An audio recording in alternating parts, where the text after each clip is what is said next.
Alhamdulillah, surah yang ke-70 daripada surah-surah yang ada dalam Al-Quran, yaitu suratul Ma'arij, Makkiyatun wa ayatuha arba'un. Wa qala Allah Ta'ala fi Qur'anil Karim, Bismillahirrahmanirrahim, Sa'ala sa'ilum bi'azabi waqi'. Nah, ini ayat menjelaskan kepada kita bahawa ada seseorang daripada kufar Quraisy yang bernama Nadhr bin Harith. Nah, ini orang termasuk orang yang ingkar dengan Allah Subhanahu wa Ta'ala dan baginda Rasulullah sallallahu alaihi wasallam. Daripada saking tidak percayanya dia dengan Rasulullah, sampai-sampai dia pun berdoa kepada Allah Subhanahu wa Ta'ala, Allahumma in kana hadzal haqq min indi fa'amtir alaina hijaratan minas sama' wa i'tina bi'adzabin alim. Dia mengatakan, ya Allah, jika adalah ini yang disampaikan oleh baginda Rasulullah itu benar, jika apa yang disampaikan oleh Nabi kita itu benar, maka hujanilah atas kami batu daripada langit, atau datangkan kepada kami azab yang sangat pedih. Nah, ini saking tidak percayanya dia kepada baginda Rasulullah sallallahu alaihi wasallam. Akhirnya Nadhr bin Harith ini terbunuh, mati dalam peperangan Badar. Di dalam riwayat yang lain disebutkan ada seorang laki-laki yang bernama Harith bin Nu'man. Nah, ini laki-laki begitu turun daripada untanya, dia berputar-putar di sekeliling itu sambil berkata, innaka ma yaqulu haq fa'amtir alaina hijaratan minas sama. Jika apa yang dikatakan oleh baginda Rasulullah itu benar, maka turunkan atas kami batu daripada langit. Berputar-putar dia sambil mengatakan itu. Akhirnya sewaktu dia hendak menaiki kembali untanya, Allah kirimkan satu biji daripada batu neraka dan dia pun mati tersungkur di depan untanya. Demikianlah sa'ala sa'ilum bi'azabi waqi'. Ada seseorang yang meminta hendak diturunkan azab, maka demikian itu pasti terjadi bagi orang-orang kafir. Lil kafirina laisa lahu dafi'. Dan tidak ada seorang pun yang bisa menolaknya. Minallahi zil ma'arij. Dan azab itu datang daripada Allah Subhanahu wa Ta'ala. Zil ma'arij, yang mempunyai tempat naiknya para malaikat. Ta'ruzul malaikatu warruh ilaihi fi yawmin kana mi'dara 50,000 sanah. Naiknya itu malaikat dan Jibril kepada itu aras Allah Subhanahu wa Ta'ala dalam perjalanan satu hari. Jadi kalau Jibril dan malaikat hendak naik ke aras Allah, maka akan memakan waktu perjalanan selama satu hari. Kana miqdaruhu 50,000 sanah. Yang kadarnya satu hari itu adalah sama dengan 50,000 tahun. Artinya kalau kita orang awam ini hendak pergi ke aras Allah, itu memerlukan 50,000 tahun perjalanan lamanya, barulah sampai. Fasbir sabran jamila, maka sabarlah engkau wahai baginda Rasulullah sallallahu alaihi wasallam akan sabar yang elok, akan sabar yang sempurna. Inilah perintah Allah Subhanahu wa Ta'ala kepada Nabi kita daripada menghadapi gangguan-gangguan orang-orang yang ingkar kepada Allah Subhanahu wa Ta'ala. Fasbir sabran jamila, sabarlah engkau wahai Rasul akan sabar yang elok. Itu sebab Nabi kita dijuluki sebagai Imamul Ahli Sabar, penghulunya orang-orang yang sabar. Al-Imamul Hasan al-Basri menyampaikan kepada kita bahawa sabar itu kalau dipandang daripada maknanya, maka akan mengeluarkan kepada tiga perkara. Yang pertama, sabrun anil maksiyah wa huwa afdal, sabar daripada berbuat maksiat. Nah, ini yang paling afdal kesabaran. Contohnya ini maksiat ada di depan mata kita, tapi kita menahan diri kita daripada melakukan itu dosa dan maksiat, maka ini adalah sabar yang paling afdal. Kemudian yang kedua, wa sabrun ala ta'ah, sabar atas taat. Ketaatan kalau tidak disertai dengan kesabaran, maka tidak akan menghasilkan apa-apa. Dan kemudian yang ketiga, wa sabrun ala masaib wal azab, sabar atas musibah dan gangguan-gangguan. Nah, baginda Rasulullah sallallahu alaihi wasallam selaku imam kita, beliau sudah dapat menyempurnakan ketiga-tiga sabar tersebut. Kerana ada aja orang yang sabar dalam kemaksiatan, sabar dalam taat kepada Allah, tapi begitu diuji oleh Allah Subhanahu wa Ta'ala dengan bala, dengan bencana, dengan musibah, maka dia tidak sanggup yang demikian. Baru sedikit saja Allah bagi dia ujian, maka dia pun mengeluh, mengadu ke sana kemari. Nah, ini belum bisa dikatakan sebagai sabran jamilah. Wa qala Allah Ta'ala fi Qur'anil Karim, innal insana khuliqa halu'a. Sesungguhnya manusia itu diciptakan dalam keadaan yang sangat tamak dan sedikit sekali sabarnya. Iza massahu syarru jazu'a, bila mana menyentuh kepada manusia tadi hal-hal yang tidak baik. Hal-hal yang tidak baik itu maksudnya kesusahan pada dirinya, maka dia akan berkeluh kesah. Dan bila datang kepadanya hal-hal yang tidak menyenangkan hatinya, maka dia akan mengadu ke sana kemari. Wa iza massahul khairu manu'a, dan bila mana manusia tadi didatangi oleh Allah Subhanahu wa Ta'ala suatu kebaikan, maka dia akan menahan dirinya daripada berbuat baik. Nah, inilah tabiat kita sebagai manusia. Bila diberikan kesakitan, maka kita akan berkeluh kesah, menyalahkan Allah Subhanahu wa Ta'ala dan lain sebagainya. Namun bila mana dikasih Allah kita kesehatan, kita tidak mahu bersyukur, maka Allah Subhanahu wa Ta'ala memberikan petunjuk kepada kita, memberikan arahan kepada kita agar terhindar daripada perkara-perkara buruk yang demikian. Yang pertama, yakni illal musallin, kecuali orang-orang yang selalu sembahyang. Alladzina hum ala salatihim daimun, mereka itu kekal atas sembahyangnya. Maksudnya meniatkan dalam hati, menggantungkan sembahyang sesudah sembahyang. Contohnya ketika kita sudah solat subuh, kemudian setelah selesai makan, niatkan di dalam hati, Allah aku berniat hendak solat duha. Setelah selesai solat duha, ya Allah aku berniat hendak solat zuhur. Mudah-mudahan sampai umurku aku bisa mengerjakan solat zuhur. Begitu selesai zuhur, ya Allah mudah-mudahan engkau sampaikan umurku aku hendak berniat untuk solat asar. Begitu selesai solat asar, ya Allah aku hendak berniat untuk mengerjakan solat maghrib, sembahyang tahajud, hajat, taubat dan witir. Nah begitulah seterusnya sampai kembali kepada waktu subuh. Kemudian yang kedua, yakni walladzina fi amwalihim haqqum ma'lum lis-sa'ili wal mahrum. Orang-orang yang merasa, yang menganggap, meyakini bahawa di dalam harta yang ada pada dirinya itu ada punya orang lain, ada hak orang lain, baik itu orang yang meminta atau yang tidak meminta kepadanya. Jadi jangan sekalipun kita beranggapan bahawa ketika kita diberikan rezeki oleh Allah Subhanahu wa taala itu punya aku sendiri. Tidak, karena di dalam itu harta ada juga hak-hak orang lain yang mesti kita berikan. Kemudian yang ketiga, yakni walladzina yusaddiquna biyaumiddin. Orang-orang yang percaya kepada hari kiamat. Percaya di sini maksudnya adalah mempersiapkan dirinya bersungguh-sungguh hendak menuju kepada itu alam kubur, karena kubur adalah awal mula daripada hari-hari kiamat. Dan kemudian yang keempat, yakni walladzina hum min azabi rabbihim mushfiqun inna azab rabbihim ghairu ma'mun. Orang-orang yang takut kepada Allah Subhanahu wa taala, takut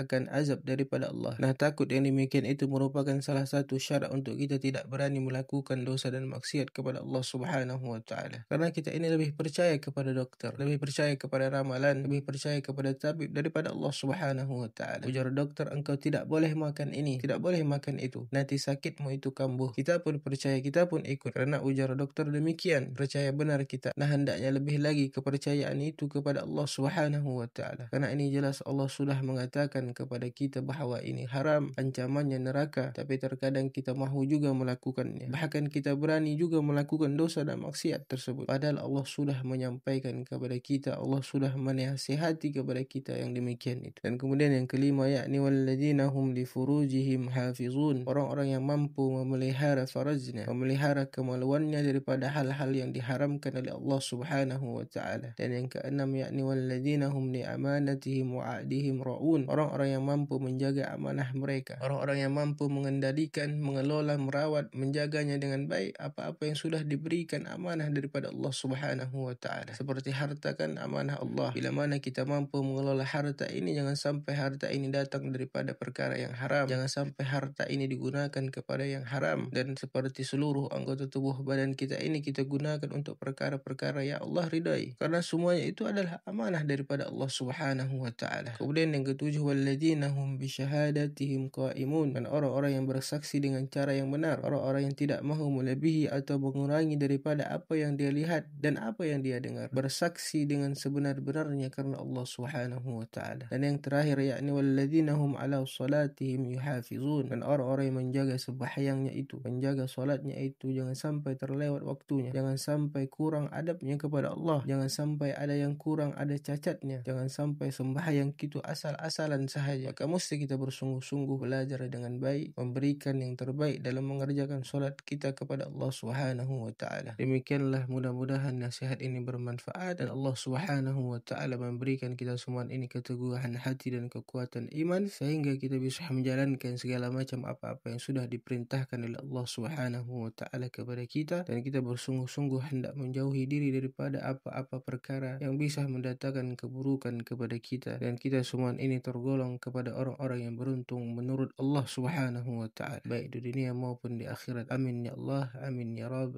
amin ya Rabbil alamin. Allahumma a'in ala dzikrika wa syukrika wa husni ibadatik. Allahumma ja'al akhir kalamina la ilaha illallah Muhammadur Rasulullah sallallahu alaihi wasallam. Wal afu minkum wal hadis siratullah wa siratul mustaqim. Wassalamu alaikum warahmatullah.